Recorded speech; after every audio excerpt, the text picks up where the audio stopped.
Hey everybody, I'm Tommy Scoville. This is the Tommy Scoville Show.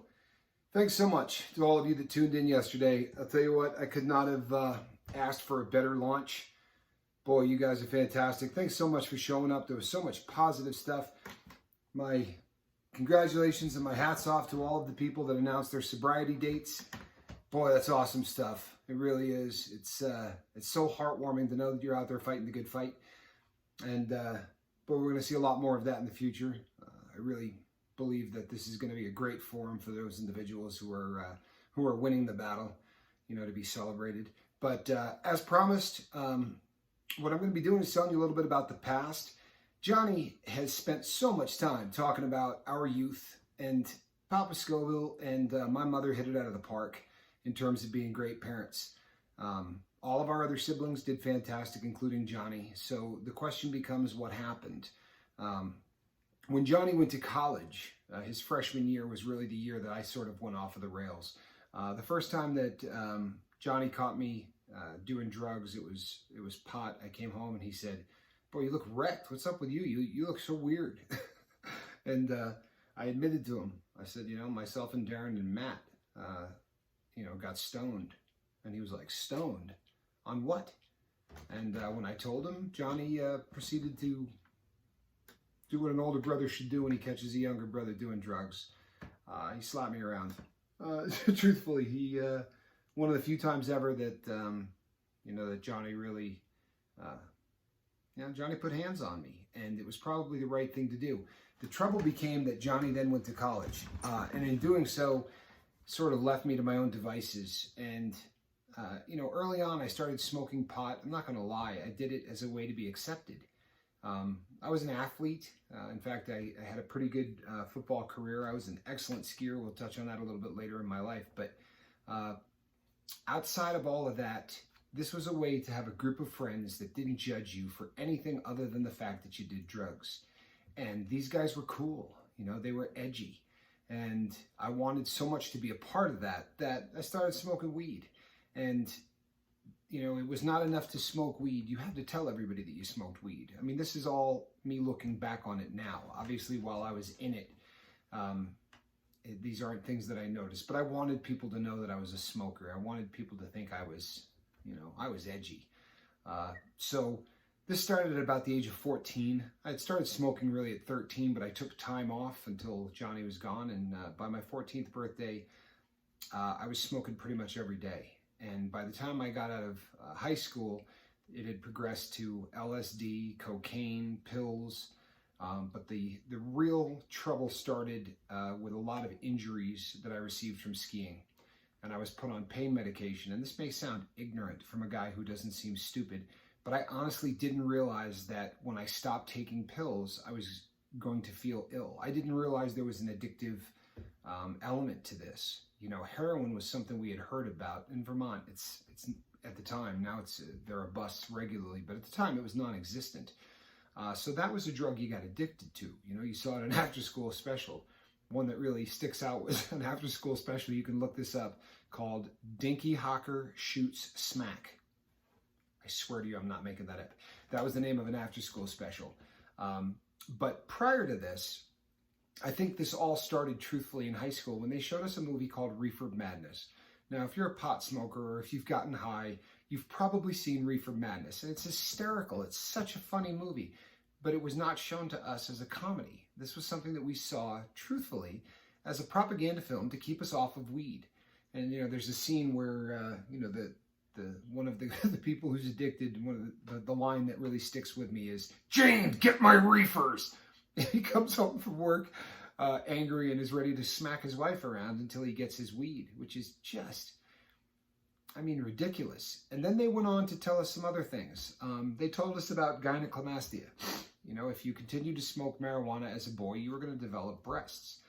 As these things didn't happen to the people around us, we came to believe that we had been lied to. Plain and simple. So how bad could coke be? Yeah, they told us it could kill you. Honestly, the reason that snorting cocaine did not take me off of the planet was an athlete by the name of Len Bias. And if you're old enough, you remember Lenny Bias. He was recruited to play professional basketball as a Boston Celtic. And that night he went out with some friends, bought a really big bag of cocaine, and this amazing athlete blew his heart up snorting cocaine. All of a sudden, the real possibility that this drug could kill you started to take hold. And believe it or not, we were more circumspect after his death. But these lies led to me experimenting with everything on the planet. And as I said, it may sound stupid, but I didn't realize you could get addicted to opiates. Truth of the matter is, I would get injured skiing. I would eat a ton of pain medication, sometimes for an entire season. And then at the end of the season, when there was no reason to keep taking pain meds so that I could ski, I would get sick. And honestly, we called it growing pains. Like, were all of these different things that we attributed my sickness, each summer to.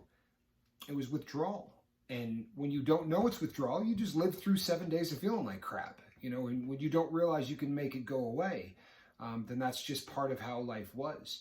But in my early 20s, by now I was shot. I was driving huge quantities of marijuana from Houston, Texas to Boston, Massachusetts, until I realized that I could put them in a FedEx box and send them across the country. I made a lot of trips alone driving weed from Houston to Boston. My family had relocated to Texas.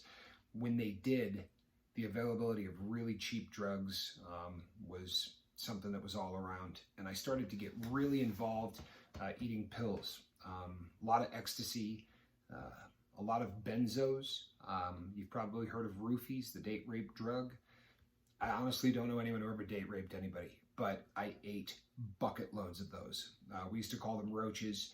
And all of this was a slippery slope that led to the final meltdown when I started doing heroin. And what happened was I found a supplier that could get me Loratab about 1,000 at a time.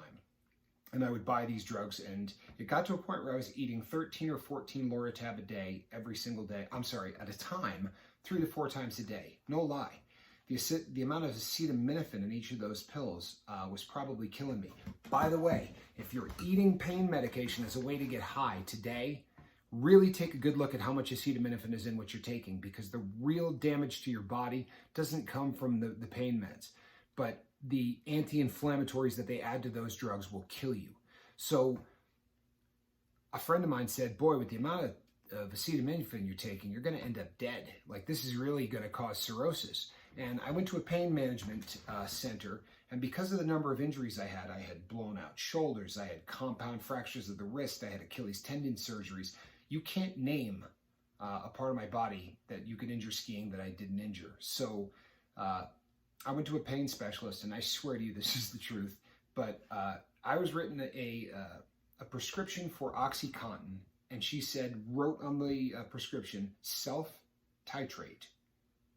Find your dose. When I said, what does this mean? She said, just keep taking them until you feel no pain during the entire day.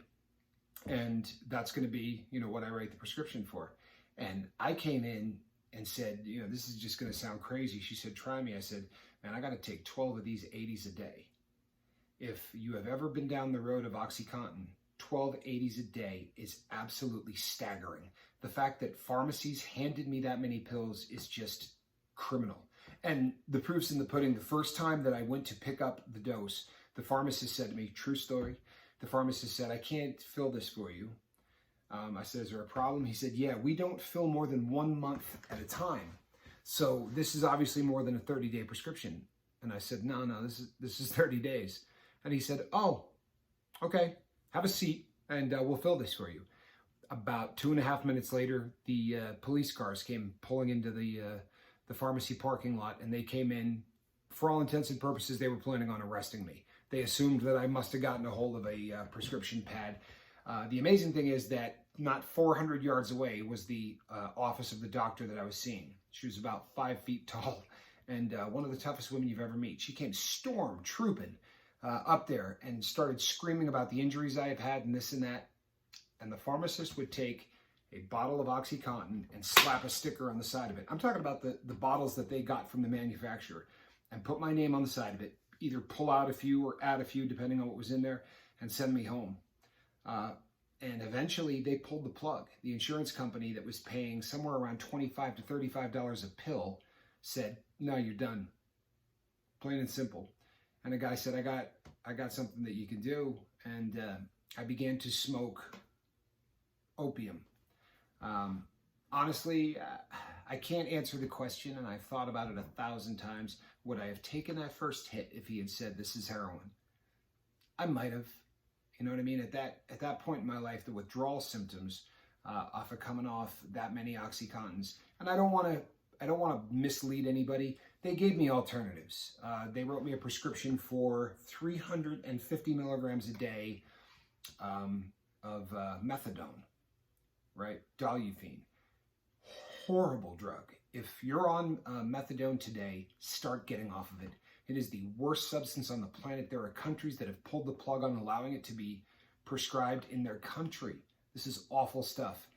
And after a few days, I realized it wasn't for me. This is just primarily because I wasn't feeling the buzz, to be honest. But I continued to get those pills and sell them and use it to buy opium, which at first I started smoking. And probably a month into this, somebody said to me, man, you know that that's not opium, right? You're smoking heroin. By then, the love that I had for this drug eclipsed all. Now, I was not a gutter bum. At this point, I had a vocation that was paying me a lot of money. In fact, I had opened up a company called Worldwide Internet Consultants.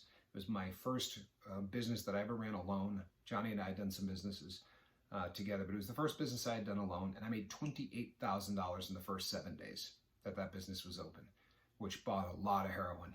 I was not a guy that was going to be hitting rock bottom, and this continued for a long period of time, but it really does not matter how much money you make. If you're on heroin, the heroin will win. It doesn't, it's not comfortable with just being fed. There is something about that drug that wants to destroy your life, and it did. It cost me my first marriage. Thankfully, my son and I are best friends. My daughter and I have a fantastic relationship. We didn't, and there'll be times where I talk more about the birth of my daughter and all of that. I am not going to include a whole lot about my kids on this channel until my kids are really comfortable with that. Right now, they're basically making decisions about how much they feel comfortable having their stories told. And I have to respect that. So I hope you will. But I will tell you that I have a son and a daughter, that my son is closing in on 30, and that my daughter is 17 years old, will be 18 next year. Both of them from the same woman, my first wife.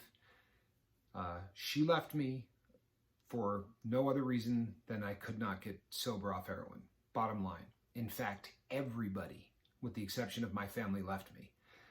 And then what happened is one day, working as a public speaker and making really good money, I had my foot up on a chair and I was sticking a needle behind my knee, trying to find a vein. Veins wear out the more you use them. So one of the few places that I could still hit was behind my knee. And I had my suit hanging on the wall. I'm literally 4 minutes from going on stage. And the guy I worked for came back and went, "What are you doing?" And I looked up at him with the needle behind my knee and said, "Insulin?" He said, "Brown insulin behind your knee?" I said, "Hey man, it is what it is." He said, "You're fired. When this show's over," I said, "When this show's over, go out and do it yourself. Are you afraid of public speaking?" He paid me for one last show. We cut a deal for him to double my commissions, and being the mercenary I was, I went out on stage and I thought, I'll get a job in 2 weeks. I'm good at this. No one would touch me with a 10-foot pole. I was a junkie. And the truth is, you just can't count on a junkie for anything other than them doing junk.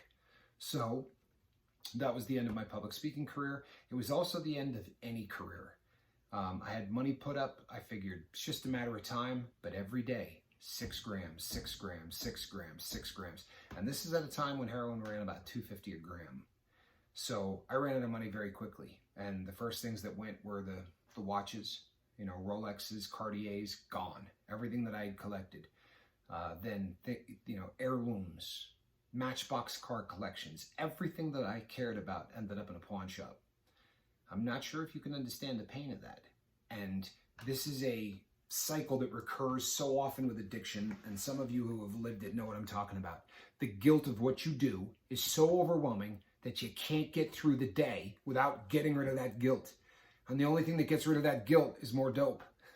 And this just continues to go and go and go and go.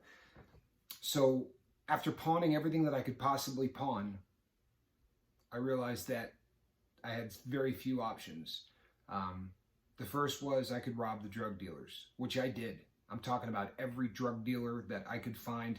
I would get in the car and just start punching them, you know, and it seems like a great idea. And you might get 100 doses of heroin, or you might get 200 doses of heroin. But if they gave me 1,000 doses of heroin, I was going to go through it quickly.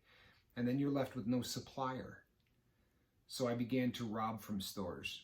And so that I don't get too long on all of these videos, the next video that I'm going to do is going to address Tommy Scoville, the thief. Sad but true. That's where we need to come to, because once I started to steal, the wheels came off. All of a sudden, a guy that had a fairly clean criminal record, had a DWI when I was a kid, but now it was really going to start. And we're going to do that the next time that we get together. Thank you all of you who have hit like, left comments. I love you people. I really do. And I can't tell you how much I appreciate it. I can't tell you how much I appreciate the positive comments. It honestly, what I'm doing is so different, and it's so different from what everybody probably expected, that it was a risk. And it's, the risk of failure is not a big deal for me. The idea of not making the people happy that had been so good to me for so long was tough. So the fact that you're here and you're supporting me means the world to me. It really does. And if you like what I'm doing, hit like. If you don't, go ahead and hit the thumbs down. But give me a little feedback one way or the other. And hey, hit subscribe. If you're just curious, you're going to keep coming back, hit subscribe. If you're living in the life and things aren't great, this is a channel you probably ought to keep listening to, because I promise you that there's hope. And I would like to end this with a thought, and it's going to be a thought I probably beat to death between now and the time that I leave this planet. But I promise you that no matter where you are right now in your life, that the best is yet to come. You just have to make a decision that the best is yet to come. It's a daily decision. To be the best you that you can be is something that you decide each and every time you get out of bed. And when I started making that decision, life started getting fantastic. Johnny will say the same thing. So will all of the other people who are sober. So thank you for coming by. I am Tommy Scoville. This is the Tommy Scoville Show. God bless. Oh, and tomorrow night, I will be going up at the same bat channel, but I am going to do it at 6:30. I would like to not come in at the exact same time as my brother. That doesn't seem to make a tremendous amount of sense. 6:30 Pacific time. The video will be going up, so I will see you there. Thanks again, and God bless.